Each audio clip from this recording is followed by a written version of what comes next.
everyone, this is Margaret Manning and welcome to 60 and Me. This is the place where women over 60 come to be inspired. And one of the things that is on our mind as we get a little older is the dating scene, how to get back in the dating scene. Perhaps we've had divorce or we're finding ourselves alone. And I've got a person who's going to help us unravel this mystery. Lisa Copeland is a dating coach, an expert dating coach who deals specifically with women over 50. And Lisa is determined to help women attract and to keep a quality man. Lisa, welcome to the show. Hi, Margaret. Thanks for having me today. You are so great. I'm really glad you're here. You know, we always we often have conversations about this topic of getting back in the dating game in your 60s. And the 60 and Me community is normally half down the middle. Yes, I want to go for it. No, never again. So I wanted to ask you a question today, though, that comes up quite often. And that is, you know, I feel insecure. I don't feel confident about getting back in the dating scene. I don't feel like I have anything to offer, that kind of, attitude. How would you help a woman deal with that kind of mindset? That is a great question, Margaret. When I work with women privately, their confidence is the first thing we work on. The reason for that is most people think, oh, I'm going to write a profile, I'm going to put it online, and men will come. The problem is we sit in a vibration of ourselves, and people feel that vibration, whether we're sitting in front of them or from our profile. They truly, truly do, because we speak even on our profile from either a place of empowerment, of feeling good about ourselves, or a place of will he like me? Like when I first started dating in my 40s, and, I was younger, I was 20 years younger, and I'm going, will he like me? Will he like me? I didn't care whether I liked him. I gave up all my power to this man. And one of the biggest things that women have given up, and that's part of the problem that they're having with dating, is their own power, and they're feeling good about themselves. So when I work with clients, this is what we work on first. And what almost always happens by the end of that session is they say to me, oh my God, I love that person. Because we're so busy picking ourselves apart.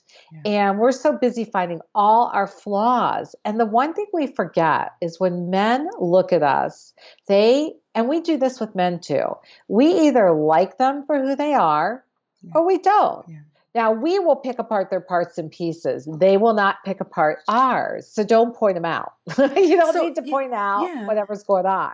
So in many ways, women have, not so much an advantage, but they've got a lot going for them when they go back in, because they've got the wisdom of the years, like you've described, how it was when we were in our 40s and early 50s. But now, you bring a lot to the table. I mean, how does that help obviously it helps confidence, but in your experience, what's been the your situation? We just forget. That's the biggest thing, is we forget. So what I do with a client is when we get in touch with their 15 physical things they like about themselves, 15 personality things they like about themselves, what they're good at. And in the end, I end up reading it back to them. And they are like, oh my God, you're talking about me. And that's why they say, that person sounds amazing. It's really remembering who you are. And we so forget with the daily drudge of life, we forget our own vibrancy and how amazing we are, especially because media is so focused on younger people, and we hold ourselves up to our younger selves. Well, whoever you're going to date does not know what you look like when you were younger. They only know what you look like today. And we do have so much for us. It's just a matter of getting to that place where you remember it and you could get back in touch with it. Yeah, and I think that's why having a coach like you, for example, is really valuable, or having a partner, because they are able to say things about you and sort of verify the beautiful parts of you that you, like you say, that you don't admit or you don't hold to be important. I read something recently which said the relation in your 50s and 60s, the relationship that you have with yourself colors all the other relationships in your life. I think that's really true, is that if you can love yourself, you can then love others. And I wonder sometimes if our fear of dating in our 60s is because we don't know if we can love someone again, because we don't love ourselves. We don't have that loving sense of who we are. Would you agree with that? Yeah. And I always think that we draw in someone exactly where we're at and what we Mm-hmm. have to learn.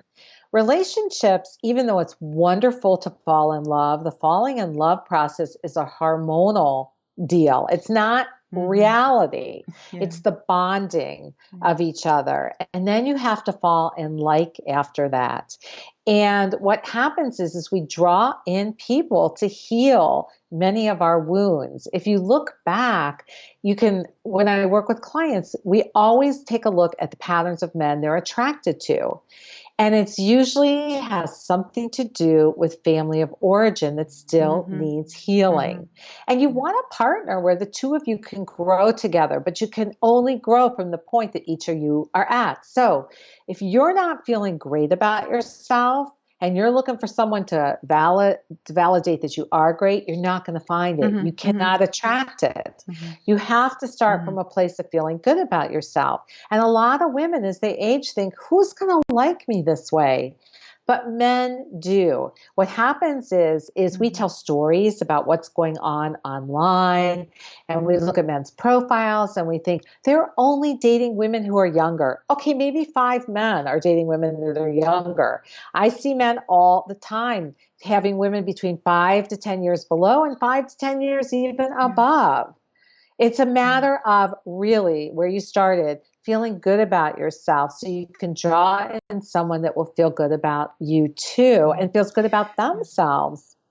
Yeah. So Lisa, I mean, obviously, some people may not have access to you. I know that you do offer, free consultancies. I don't know if you still do that now, or you have I phone do. conversations. And they that if they didn't have someone like you to help them directly, what would be like a couple of the questions that they should ask themselves, or what would be the way that you would approach it? Just give us a few tips that they could do a little self reaffirmation. Well, first of all, we have this big giant piece of technology in front of us all the time called our computer and Google. Mm. So we can really search anything. I would suggest finding a dating coach that you resonate with. If you can't afford to work with them, read their blogs. Really ensconce yourself in their blogs. I know Mm-hmm. I give a Mm-hmm. ton of information in my blog. The hardest part for most people is they don't follow through. And that is where a coach comes Yeah. in. Plus, a Mm-hmm. coach keeps you on target for what your goal is. And when you feel bad, a coach reminds you that of who you are. When women say to me, I'm just not feeling great, I had the worst date. And I say, do you still have that MP3 I made of you the first day we worked together?